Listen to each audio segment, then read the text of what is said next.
সদ্য ঘোষিত হাইস্কুল শিক্ষান্ত পৰীক্ষাৰ ফলাফলত পুনৰ উজ্বলি উঠিল ইটাখোলাস্থিত ব্লু পাইন ইংৰাজী হাইস্কুল। বিদ্যালয়খনে পূৰ্বৰ ধাৰা অব্যাহত ৰাখি এইবাৰো ভাল ফলাফল দেখুৱাবলৈ সক্ষম হয়।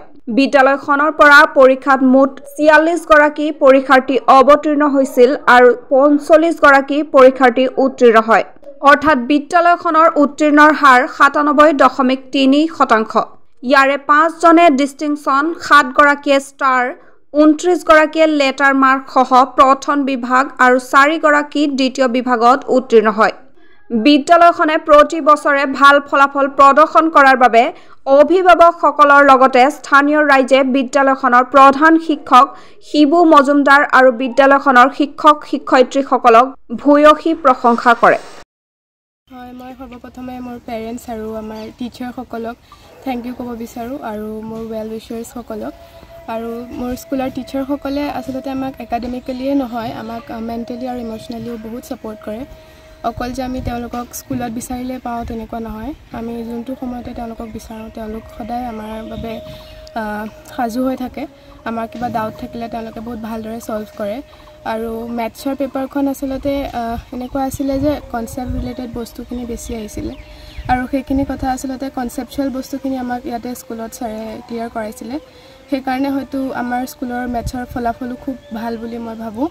আৰু ঠিক সেইদৰে ছ'চিয়েল হওক, ইংলিছ হওক বা আছামিজ হওক বা তেনেকেই বহুত ছাবজেক্ট যিমানখিনি আছে ৬টা ছাবজেক্ট, সেই আটাইকেইটা ছাবজেক্টৰে টিচাৰসকলে আমাক বহুত হেল্প কৰিছে।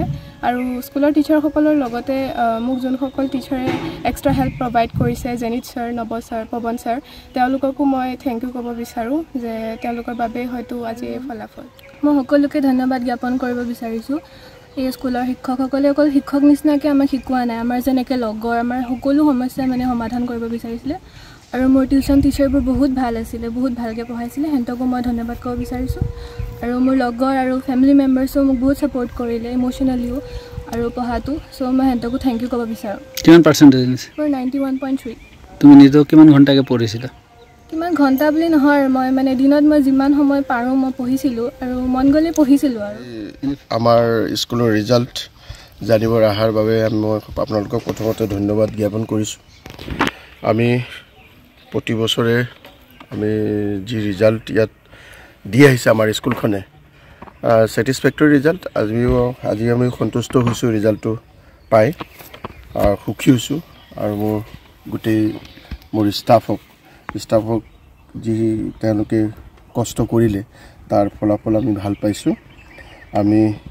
আমাৰ মুঠ ছাত্ৰ ছাত্ৰী আছিল ৪৬ গৰাকী ছাত্ৰ ছাত্ৰী এইবাৰ মেট্ৰিক পৰীক্ষা দিছিলে।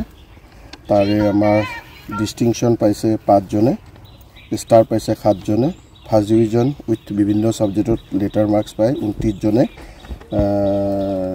ইয়াৰ পাইছে, ফাৰ্ষ্ট ডিভিজন পাইছে, ছেকেণ্ড ডিভিজন ৪ জন আৰু থাৰ্ড ডিভিজন নীল। আমাৰ পাছিং পাৰ্চেণ্টেজ হৈছে 97.33।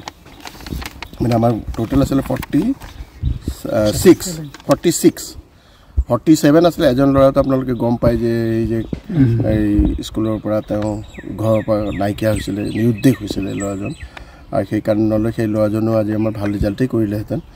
আৰু তেখেতক সেই ছাত্ৰগৰাকীক বাদ দি আমাৰ মুঠ আছিলে 46, তাৰে এজনে অসমীয়াৰ কাৰণে বেয়া হ'ল, অসমীয়া ছাবজেক্টটো বেয়া কৰিলে, নহ'লে বাকী তাৰ ফাৰ্ষ্ট ডিভিজন মাৰ্কছেই আছিলে গোটেইখিনিত। তো তেখেতে এতিয়া ধৰক এনে নিয়মমতে কম্পাৰ্টমেণ্টেল পাব লাগিছিল, কিন্তু যিহেতু MILত বেয়া কৰিলে তাত কোনো ধৰণৰ গ্ৰেছ মাৰ্কো নাপায় আৰু প্লাছ কম্পাৰ্টমেণ্টেল নাপায়, নহ'লে সি কম্পাৰ্টমেণ্টেল পালেহেঁতেন বেলেগ ছাবজেক্ট হ'লে। যি কি নহওক, আমি আমাৰ গোটেই শিক্ষকক মই পুনৰবাৰ ধন্যবাদ জ্ঞাপন কৰিছোঁ। তেওঁলোকে একাগ্ৰতাৰে কষ্ট কৰাৰ ফলত আমি এই ৰিজাল্ট পাবলৈ সক্ষম হৈছোঁ। প্ৰতি বছৰেই পাই আছোঁ। আমাৰ শিক্ষকখিনি যথেষ্ট কষ্ট কৰে আৰু এই ভিতৰুৱা অঞ্চলত এনেকুৱা ধৰণৰ ৰিজাল্ট পোৱাৰ কাৰণে আমি বহুত সুখী। ধন্যবাদ।